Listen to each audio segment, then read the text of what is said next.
Good morning बच्चों।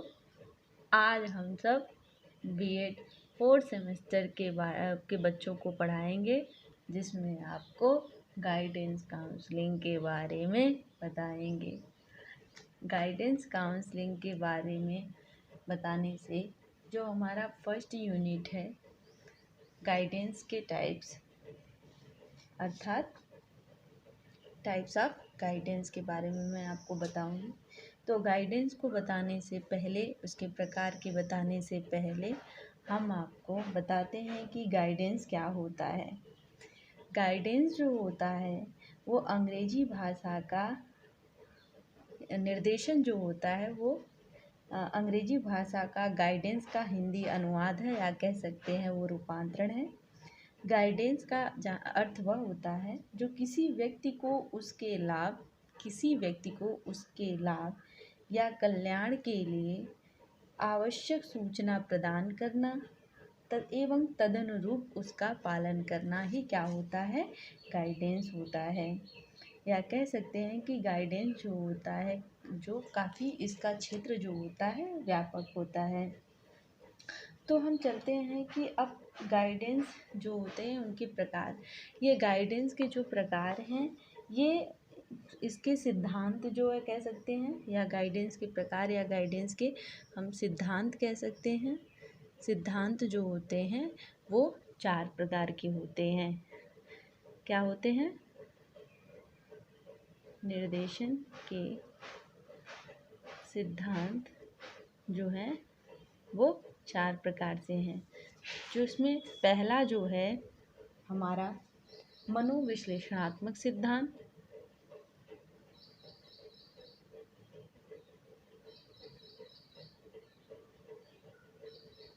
मनोविश्लेषणात्मक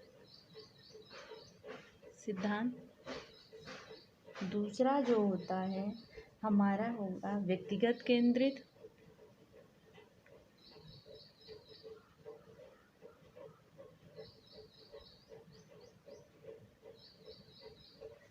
तीसरा जो होता है वो अस्तित्ववाद सिद्धांत होता है।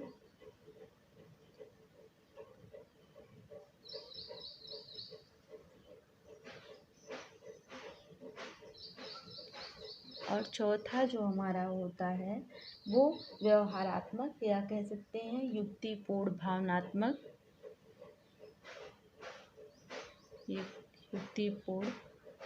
भावात्मक व्यवहारात्मक सिद्धांत।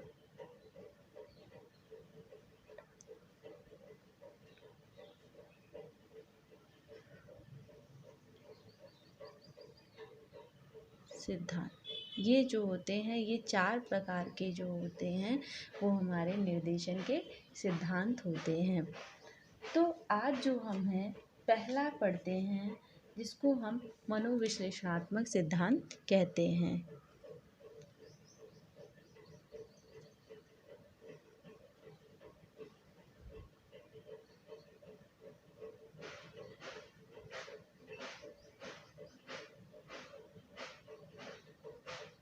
मनोविश्लेषणात्मक सिद्धांत ये जो हैं, ये मनोविश्लेषणात्मक सिद्धांत का जो प्रतिपादक है, इसके प्रतिपादन जो होता है वो फ्रायड महोदय ने किया है। किसने किया है? फ्रायड। इसको कहते हैं, इनका पूरा नाम सिगमंड फ्रायड है। फ्रायड ने किया था। उन्होंने जो ये सिद्धांत था, मनुष्य की मानसिक क्रियाओं का विश्लेषण करके एक तरीके से निष्कर्ष निकाला कि जो मनुष्य का व्यवहार होता है उसके चेतन से अधिक अचेतन पर निर्भर करता है। किससे? उसके चेतन से अधिक उसके अचेतन पर निर्भर करता है। सिगमंड फ्रायड जो थे वह मनुष्य के अतृप्त भावनाओं के संचयन से है। ये जो मनोविश्लेषणात्मक है वो जो है सिगमंड फ्रायड जो थे, उन्होंने कहा है कि मनुष्य की जो अनेक अतृप्त जो भावनाओं है उनका संचय से होता है। फ्रायड ये कहते थे कि जो मनुष्य का अतृप्त इच्छाएं होती है वह जाने अनजाने में अचेतन में जो होता है वह एकत्रित हो जाता है, और वही जा कर के मनुष्य के व्यवहार को प्रभावित भी करता है। या कह सकते हैं कि प्रभावित करने का कारण बन जाता है। और इसका जैसे कि सिगमुंड फ्रायड जो थे कहते थे कि प्रत्येक मनुष्य में अचेतन अवस्था होती है, प्रत्येक मनुष्य में जो होती है अचेतन की अवस्था होती है, जिसमें कष्टदायी एवं आलोचनीय भावनाएं होती हैं जो व्यक्ति को सचेत रखने में कठिनाई उत्पन्न करती हैं। हम कह सकते हैं इस तरीके से कि प्रत्येक मनुष्य में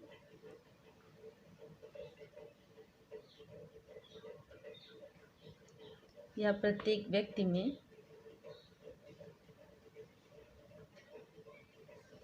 अचेतन अवस्था होती है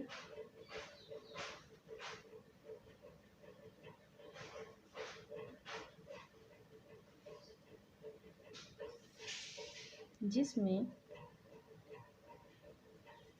कष्टदायी एवं आलोचनीय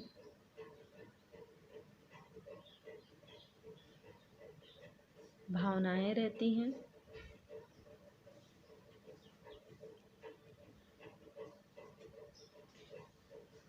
जो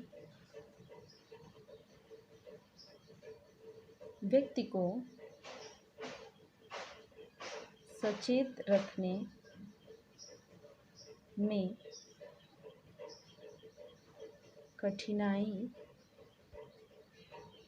उत्पन्न करती है। अब हम आते हैं कि जो अचेतन मन में कष्टदायी अनुभव होती हैं, जो उनकी यादें होती हैं, यादें एवं अनुभव को रखने के कारण उनके इनसे बचने के जो यंत्र के रूप में दमन, युक्तिकरण, अन्य यंत्रों का ये विकास कर लेते हैं। तो अब फ्रायड के मनोविश्लेषणात्मक सिद्धांत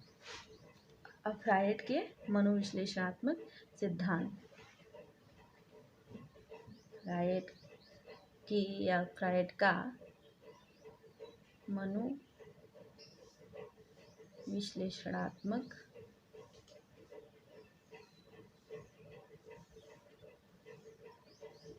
सिद्धांत।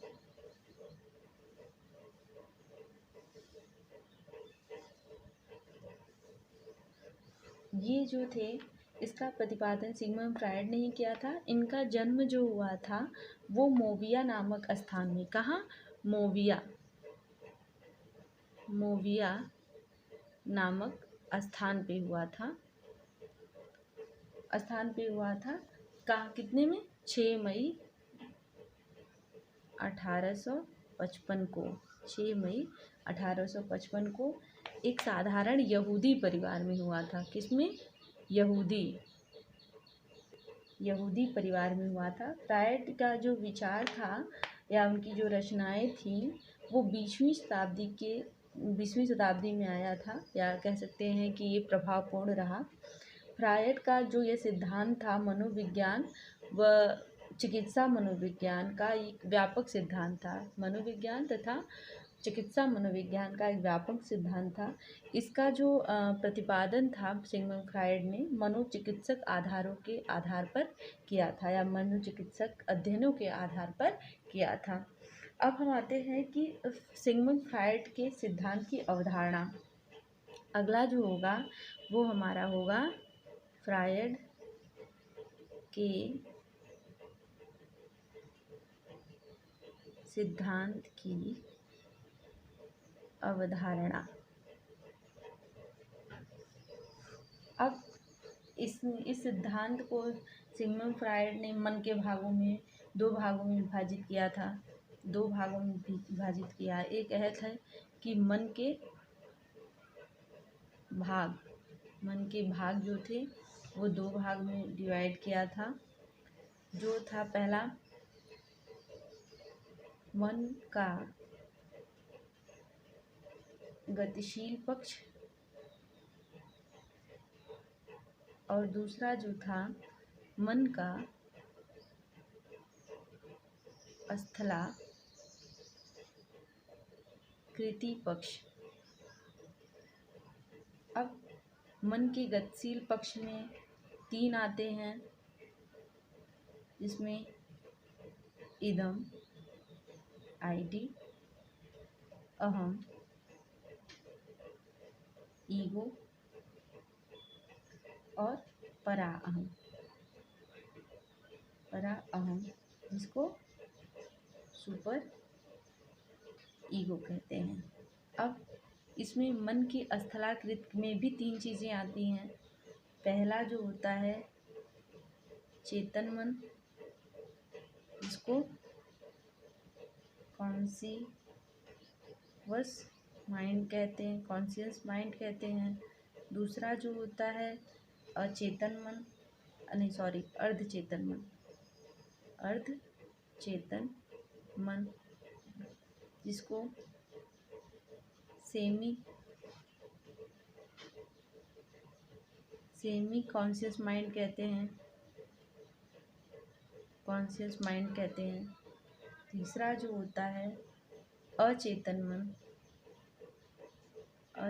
मन जिसको अनकॉन्शियस माइंड कहते हैं।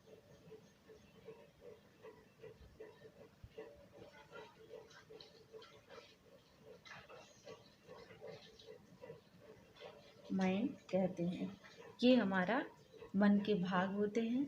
ये मन के भाग को 2 भागों में विभाजित किया है फ्रायड ने। पहला मन का गतिशील पक्ष और मन का स्थलाकृत। तो मन के गतिशील पक्ष में ईड, ईगो, सुपर की ईगो आता है और इदम, अहम, पराहम आता है, या हम कैसे इदम, ईगो, ईड, अहम, ईगो और पराहम, सुपर ईगो।